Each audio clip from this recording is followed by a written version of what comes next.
us. The enemy is against our way of life, and the war is still the chief job among all of us. So we call upon you, the Sentinels, to continue the fight against the godless Chimera invaders as they push into new territory, the United States. You already have the physical means to resist their virus. We'll supply you with the rest. The road is long and uncertain, but there is one thing you can count on. The team will not stop until you have the highest quality tools and weapons available to fight the good fight and achieve total victory.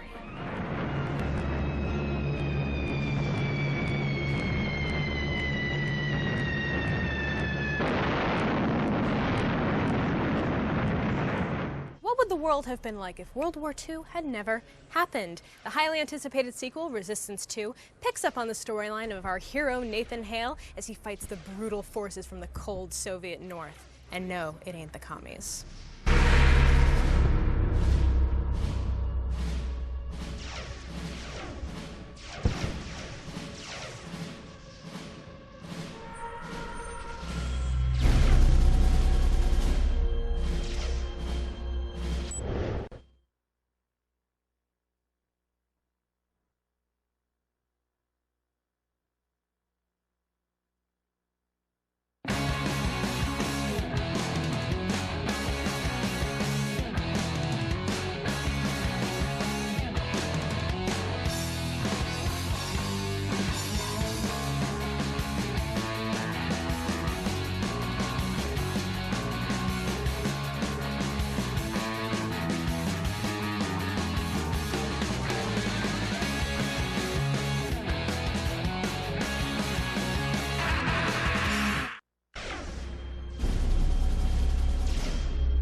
Hawthorne.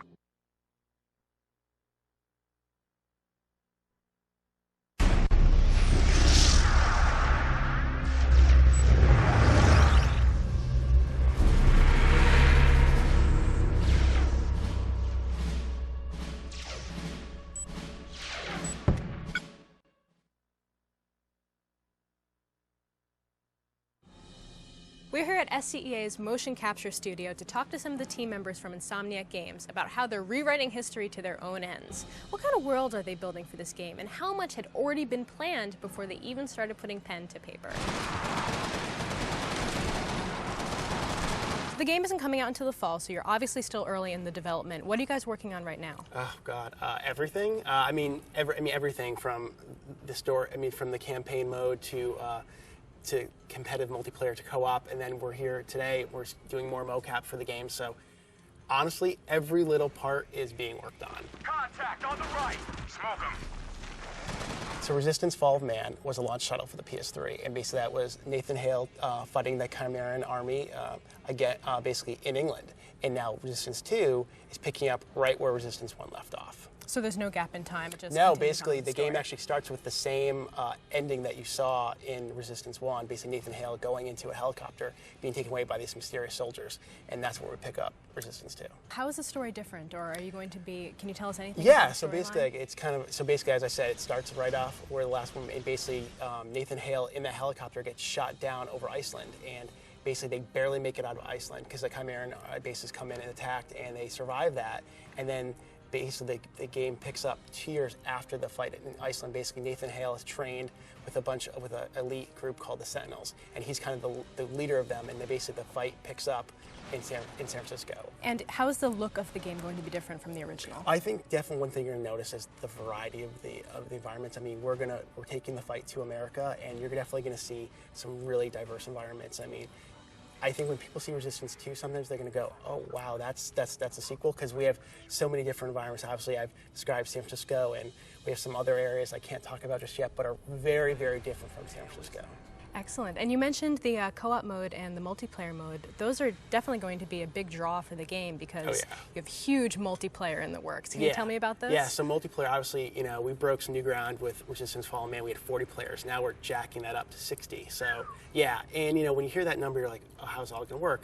And we like to call it massive battles, greater intimacy. So within that 60 players, we're going to be breaking up into squads of 4 to 6 people, and then you'll be pitted against another group of 4 to 6, and you'll constantly be pushed and pulled and telling, go do this objective, go attack here, go defend here, and you'll be getting updates on the radio of how the overall battle's going. So even though it is a lot of people, you still have that feeling of intimacy that it's just, you know, us versus this little group amongst a bigger battle.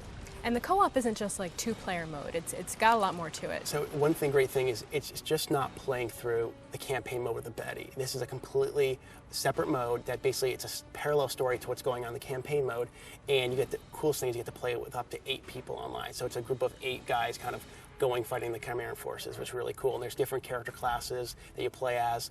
It's really, really neat.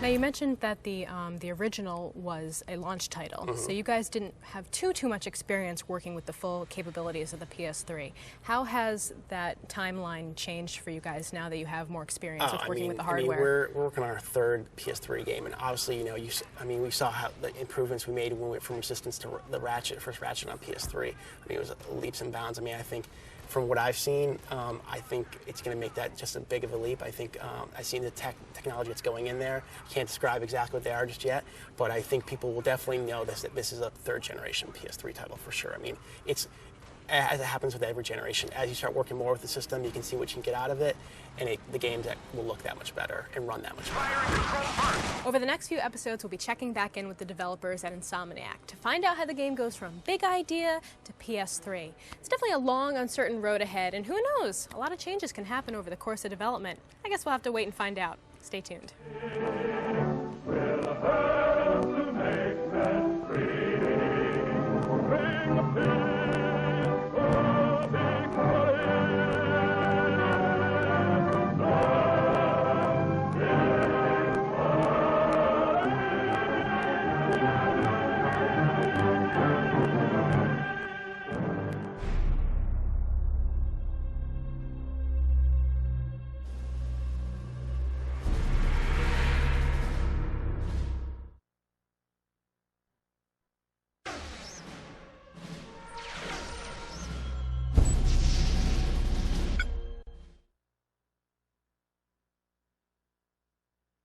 So we're here today to talk, of course, about Resistance 2, and I'm here with Kevin Qore, who is the lead animator on the project, and we're obviously on a beautiful mocap stage here, motion capture. How is using motion capture changing how you're developing the game? Well, we found when we were working on Resistance 1, it was very, very difficult to animate realistic human motion, and we were coming off of Ratchet. All we knew was keyframe, so we really thought we can do this, and we did, but at the same time, we realized how much work it really is, and so we wanted to look into mocap as an opportunity to at least get our humans looking really good on Resistance 2 and let us kind of focus on the creature stuff for this game. What we found as we've actually started working with the motion capture is that we can even actually start bringing it into the other realms of how we're working with Resistance. And so now we're actually using mocap on some of our biped creatures as well. So does this save you a lot of time in development? Tremendous amount, actually, yeah. To talk about animations on top of animation on top of animation, being able to go through that with the motion capture makes it so much easier. So tell me exactly how this whole setup works. The cameras pick up the reflections off of the markers that are on the suit. And, but anyway, they take that small marker data and solve that to the skeletons, and they do a fantastic job of it here. I mean, the articulation when the characters are moving around and being able to pick up that like, the shoulders rolling and all that kind of stuff. The very human range of motion. Exactly, and it's phenomenal. Well, I'm kind of a chicken, so I don't know how much I'm looking forward to seeing a Chimera with real human-like movements. But is there any chance that I can maybe try on one of the pajama suits? Oh, I think you'd make an excellent Chimera. All right, excellent. Thank you so much. I can't wait to see everything in game. You're very welcome. We're looking forward to it. Rock on. This is actually pretty comfortable. I'm into it. My little markers that will tell the camera where my movements are. I mean, I've been in a wetsuit before. This is a little bit better than that because at least you're not cold and damp. You're just kind of confined and sweaty instead. The shoes are awesome. I'm rocking the LA Gears. I feel like I'm like, I don't know what year that is, 91? I don't even know. I'm feeling pretty good right now. I'm ready to do some Chimera action. I don't even know what this is supposed to be.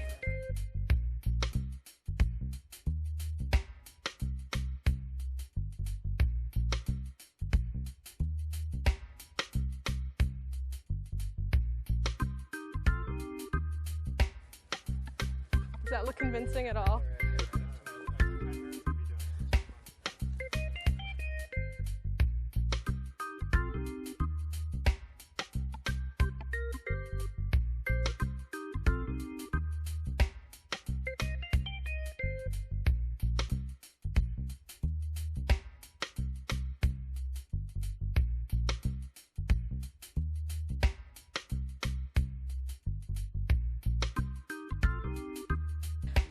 Don't leave much to the imagination, unfortunately. You know, got some VPLs, visible panty lines, that's always hot.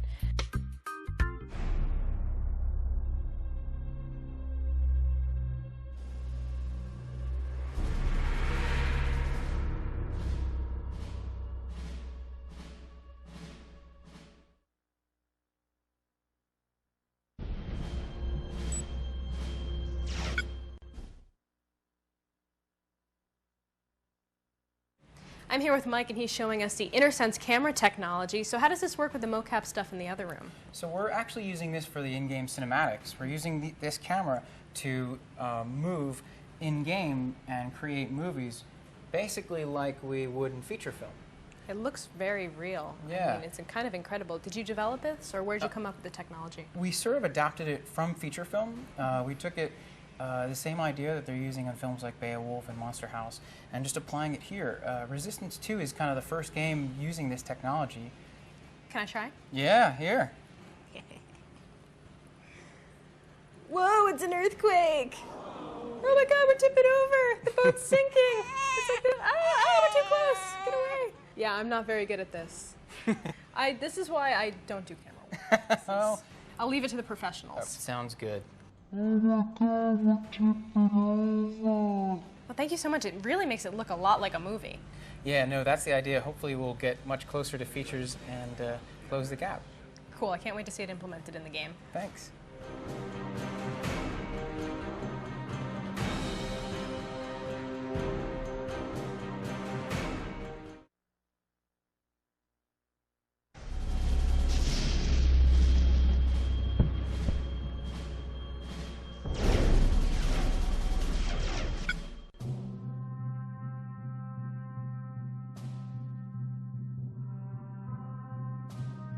Resistance Fall of Man got good reviews when it came out as a launch title for the PS3, but some people felt the graphics were slightly below expectations. What we've seen so far of Resistance 2 looks pretty incredible, and since not everyone has two PS3s that they can sit side by side to see the difference in action, we thought we'd show you a little comparison of the two games.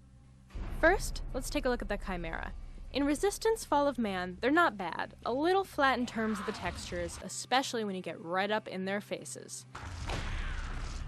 In Resistance 2, you can really see every little piece of sinew and spit. The difference is stunning. I wouldn't want to run into either one of these guys in a dark alley, but the newer models are certainly more intimidating and graphic.